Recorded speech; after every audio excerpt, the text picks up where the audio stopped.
मुरैना जिले की कैलाश तहसील से बड़ी खबर सामने आई है। मुख्यमंत्री आवास योजना वर्ष 2013 के सैकड़ों हितग्राहियों को सेंट्रल बैंक ऑफ इंडिया ने बकाया राशि और ब्याज जमा करने के नोटिस जारी किए। नोटिस मिलने के बाद लाभार्थियों में हड़कंप मच गया। मुरैना जिले की कैलारस तहसील में मुख्यमंत्री आवास योजना वर्ष 2013 के लाभार्थियों को सेंट्रल बैंक ऑफ इंडिया द्वारा बकाया राशि और ब्याज जमा करने के नोटिस जारी किए गए हैं। नोटिस मिलने के बाद बड़ी संख्या में हितग्राही तहसील और बैंक पहुंचे। लाभार्थियों का आरोप है कि उन्होंने इस योजना के तहत कोई ऋण नहीं लिया, जबकि कई लोगों ने बैंक स्टेटमेंट दिखाकर दावा किया कि उन्होंने पहले ही भुगतान कर दिया है। इसके बावजूद उन्हें बकाया राशि जमा करने का नोटिस मिला है। मामले को लेकर हितग्राहियों ने प्रशासन से जांच और राहत की मांग की है। वहीं बैंक अधिकारियों और तहसील प्रशासन का कहना है कि पूरे मामले की जांच कर आवश्यक कार्रवाई की जाएगी। छबराम जाटव, पिता का नाम बद्री प्रसाद जाटव, नया गांव मानगढ़। क्या समस्या है? समस्या ये है सर जी के 2 किस्त मिली है मुझसे आवास की 2013 में। आज बैंक वसूली है तहसील? हाँ, बैंक वसूली या तहसील में। बैंक वाले क्या कह रहे हैं? बैंक वाले ये कह रहे हैं 44,900 में 35 रुपया हैं, तो 36,000 भर दो। मैंने क्यों भर दूँ सर जी? यानी कि उनका कहना यह है कि पैसा मिला नहीं है और वो पैसा आप जमा कर दो। हाँ, पैसा जमा कर दो। 2 किस्त मिली हैं तो 2 मेरी रहेगी, तो मेरा पैसा भरने का कोई मतलब ही नहीं है। इससे पहले आप किसी को नोटिस गया है? नहीं, पहली बार गया है, किसी का कोई नोटिस नहीं है? नहीं गया है। से करवा रहे, मैं रिजोनी का रहने वाला हूँ। मुझे 2013 में आवास मिला था, मुख्यमंत्री आवास, जिसमें 60,000 रुपये की राशि थी, जिसमें 30,000 रुपये किसान को जमा करना था 2013 में। अब मैंने 38,000 के 36,000 रुपये निकाले, वो शेष राशि मुझको आज तक नहीं मिली।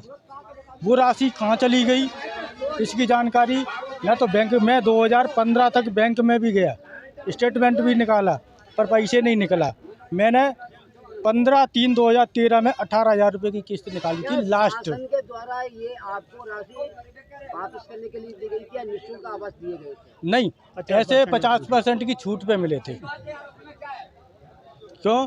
30,000 रुपये की राशि भरनी थी और 30,000 रुपये सरकार की तरफ से माफ थे। अब जब मुझको 38 ब्याज पूरी रकम पे लगा दिया बैंक ने? अब बैंक ने 60,000 रुपये की रकम पे ब्याज लगाया है। जो बैंक ने ब्याज लगाया है वो 60,000 रुपये की रकम पे ब्याज लगाया है, जबकि मुझको मिले हैं कितने? 38,000 रुपये। अब मैं कह रहा हूँ कि मेरा 22,000 जो शेष 2013 में बचा था उसको काट के 8,000 रुपये बैंक ले ले, मैं ब्याज क्यों दूँ? मेरा नाम मोहर सिंह धाकड़ है, ग्राम बस्तौली का हूँ। मेरे पापा जी ने एक पैसा नहीं निकाल के दिया है और ये नोटिस आ ही गया है। ये ना पतो कि मैं सेक्रेटरी ने लिए कि सरपंच ने निकाले हैं कि चौकीदार ने निकाले हैं। हमको तो अब नोटिस पहुँचाए जब पता पड़ा कि 73,000 रुपया हैं तुम पे, तो अब हम इसको कैसे भरें? हम पे पैसा एक पहुँचा ही नहीं है। हमारे जाकर गाँव में मकान देख लो बनो हुए आवास को, तो हमारे में तालों डाले हैं।